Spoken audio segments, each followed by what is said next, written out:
Ойынның осындай бір қызу шағында біздің атаман Садық кілт тоқтай қап: «Әй, анау кім ей?» деген. Бәріміз сол нұсқаған жаққа қарадық. Анандай жерде жолақ жең, ақ жейде, тізеден жоғары қысқа шалбар киген, кекіл шашы бар, мұнтаздай тап-таза бір бала тұр екен.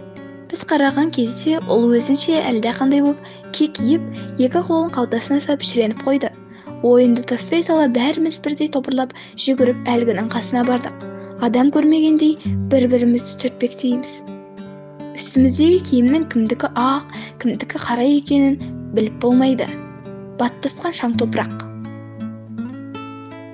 Шетімізден ит талағандай алым-жұлым алқа-салқамыз. «Бұл кім ей? Қайдан келген ей?» деп бәріміз бір-бірімізді түртпектейміз. Өзіне бастан аяқ шықшия қарап шықты. Ол да сынағандай әрқайсымызды бір-бір шолып өтті.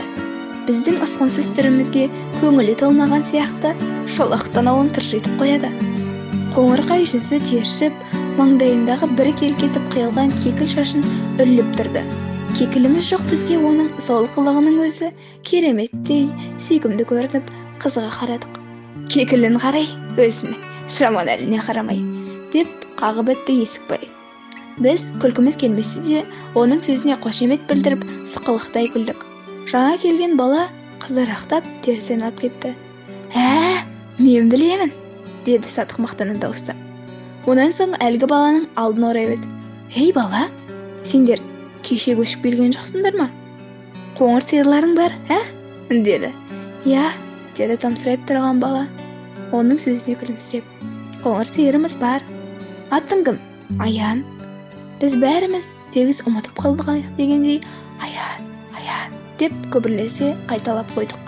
«Жүр, жолдас боламыз», деді Садық, оның әппақ білегінен қап-қара қолымен ұстай алып. Аян оның қолына қарады да қызарақтап тұрып ақырын білегін босатты. «Сендер жақ ыстық екен, суға түспей қалай шыдайсыңдар?» деді. «Түсеміз, анау арада тоспа бар, жүр түсейік, суы во!» деді Садық ауылдың жоғарғы жағындағы шаңқыр тоспаны жерге сыйғызбай мақтай жөнеліп. Аян бізге қосылып солай қарай жүрді. Ауылға жаңа келген баланың келуі біз үшін нағыз мереке болатын.